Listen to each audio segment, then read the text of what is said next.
Although you shoot in RAW to get the most control over your images when editing, what if I told you that wasn't necessarily true? There's a common misconception that when you're shooting in RAW, that most of the camera settings are completely thrown away and that they'd only be applied to JPEGs. That's not really the case. There are in fact some crucial camera settings that will affect how you edit your RAW files and how those RAW files are rendered by programs like Lightroom Classic. And there is one crucial setting in particular that can make or break your workflow when you're shooting in RAW. So what I'm going to do in this episode is I'm going to break all of this down to show what's happening and then what you can do to apply this properly in your camera and also when you're editing. First, we do know that some settings are carried over from your RAW files into programs like Lightroom Classic and that are applied, for instance, like white balance and also your exposure settings. Now, white balance is adjustable, and of course, that's very flexible shooting in RAW, and the exposure settings are really there more for reference. We also know that Lightroom Classic can do lens corrections based on the EXIF of the RAW file, and that can be changed when editing a RAW file unless your RAW file has an embedded profile which forces lens corrections in Lightroom Classic. And I have a video on that when I was reviewing lenses, and I have a link to that down in the description for this video showing how some of these embedded profiles can't be changed. They're also read and applied automatically right out of your RAW file. But while white balance and then lens correction can be read and automatically applied out of the RAW file into Lightroom Classic when you load one of your RAW files, not all settings are, and there's one in particular that really can make a huge impact. That's known as your camera profile, and this is not to be confused with the lens profile. As soon as I say camera profile, a lot of people immediately think, well, you go down to that lens profile correction area, you check on that, it'll select a camera and lens, but that's really only for lens distortion. It has nothing really to do with how your RAW files are going to be decoded. That's where the camera profile comes in. That is why it is so often overlooked, and really it's in your RAW files to begin with, so you would think that, well, couldn't Lightroom Classic just apply it? You would think so, but they don't. So now let's take a closer look at what this setting is, where you can set it in camera, and then how to utilize it best in Lightroom Classic, and also for various types of photos. Let's start by looking at how camera profiles can have an impact on your RAW files. So here we can see this RAW file here was imported into Lightroom Classic, but when it was first imported, this is what it looked like. And you can see that the colors are just a little bit off. Now, both of these had the lens profile applied. You can see down here that Enable Profile Corrections is on, but that is just really for distortion and then also for vignetting. And a lot of times people think that this is all that needs to be done to match their camera because it does show down here that there's a lens profile that's been applied, and a lot of times too this will be something based off of a camera manufacturer. So this happens to be a Sigma lens, but a lot of times in here you would pick something like Nikon or some other manufacturer, and that's where the confusion comes in. So you also might see, like I show in that other video, that there would be a burned in profile here. Either way, it doesn't matter. When we look at the difference though between this file here and this file here, when we take a closer look, we can see a big difference from here with the standard corrections applied for the lens compared to here where we then applied a camera profile to it. If we zoom in here closer, we can see a big difference in color.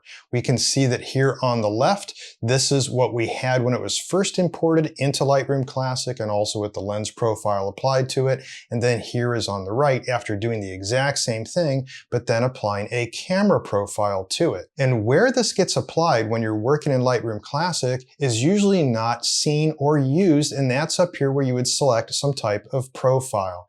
Now, what you select here for your profile is going to vary based on your camera and what you may have then also your camera set to, and then also how you may want to apply this to different kinds of RAW files. Next, let's take a deep dive into this. Let's take a look at how this would be applied in your camera, and then for various types of photos, how this would be applied in Lightroom Classic.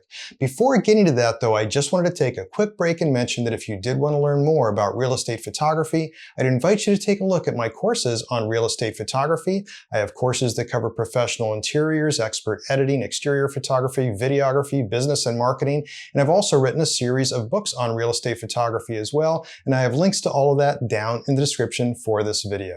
Going back here to these two raw files that we were looking at, one without our profile applied and this one with the proper camera profile applied, you can see the difference, and that's up here where it says profile. In this case, I applied something known as camera standard, which was available for this Nikon camera, but by default, it was set to Adobe Color. Now, there are some various ones that you can choose here, but these will vary based off your camera, and that's why there's an entire section when you get into Browse. Now, these will vary by camera because when we look at the different camera profiles, they're named differently. For instance, on Nikon cameras, you can see here that it's set to Picture Control, and that's the setting, but when you're taking a look at Canon, it's going to be known as Picture Style. Sony, it's going to be Creative Style or Creative Look. The Lumix cameras, those are known as Photo Styles, and on OM, it's known as Picture Mode. Although this is in your EXIF, Lightroom Classic doesn't apply this automatically. Here, for instance, we can see in the EXIF for this RAW file that, like the white balance settings and color space, the picture profile was set in the EXIF, but Lightroom Classic doesn't read that automatically. Instead, you need to set this yourself. So if you used, for instance, the standard profile, for instance, when I was taking a look at my Nikon camera and in the Picture Control, which is its camera profile, it was set to standard, then I'd want to find that over here. So what I would do is I would go over here to the profile, and instead of Adobe Color, you can click on that. And you don't want to really use any of the Adobe ones. What you want to do is go to Browse. And when you do, there's a section here that's called Camera Matching. Forget about this adaptive stuff. It's just craps for doing real estate photography. But you want to be able to go into Camera Matching. And when you do, you'll find different camera profiles that will match your camera. So there's a variety here, and you can see, for instance, there's flat. I can hover over them. You can see landscape really richens that up quite a bit. And then there's also neutral, portrait. What I like to use for this particular Nikon is standard.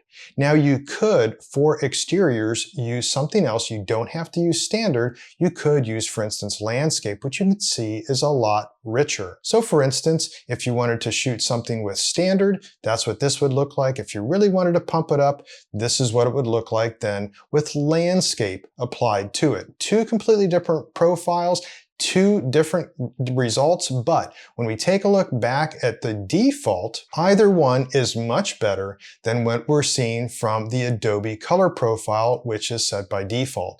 And once again, it doesn't make much sense to me that they would leave this somewhat obscure and also not load it automatically, at least as a starting point.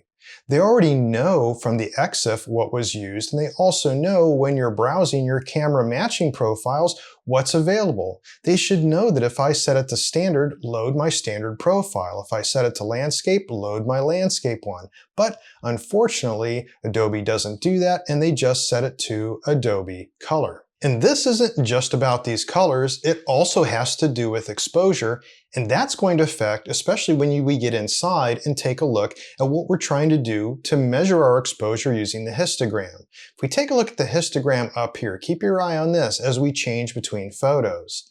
This is the default using Adobe Color that would be loaded and decoded then by Lightroom Classic, but when I apply standard, you can see that histogram changes. So we're changing some of the colors, we're changing some of the exposure, the peaks across that histogram are moving, and of course, once again, this will affect your interiors also. Let's take a look at this particular interior shot. Now, as you may know, these type of colors can be very difficult to work with because they cast so much of the warm tones throughout. So if we take a look at how this started, you can see this was an ambient shot and it's got a lot of light disparity. So what I did, I used the flambient technique where I'm flashing different areas of it and then I'm able to blend these things together. For instance, here was one lighting some of the inside here of the dining room, and then also like over here a light and blending mode pop that was done over here for this far room, and then some other window pulls. But in these here, I changed the treatment profile to try to match then what I did in camera. So for instance, taking a look at this one here, you can see that this applied camera standard, but if I did use Adobe Color, you can see that the histogram changed and a lot more red went into it. Once again, if I go back, you can see the image is toned down, the histogram also moved, but when I went to apply the default Adobe Color, the histogram moved to the right, it made it very, very bright, and also brought in some reds. And that's why when I was shooting in camera standard and I'm measuring this, I know then what I'm seeing on my camera is what I'm going to see here. And that eventually then gets me this final image that I know is going to be better corrected for color because it's using the same type of profile that was used in camera here as my treatment profile. But one thing you'll notice here is that you may see the profile have limited choices like color or monochrome. And the reason you're seeing this is a blended image. This is a TIFF, it's not a RAW file. When we're talking about these treatment profiles, they apply to RAW files, and that's when you get all the various choices that you can choose from, whether it's the Adobe ones or the ones that were in camera. And let's take a look at another very difficult case here where this would be applied. This is the finished blended flambient shot. You can see here because it's a TIFF, it's color. If we take a look at the ambient image here, we can see it's riddled with color cast. It's very difficult to decode this, and that's why using flash, then we get a single color. So this is just using two flashes. You can see reflections of them here in the mirrors. So with this though, notice that I did use camera standard. That's part of my standard preset when I apply also my lens correction.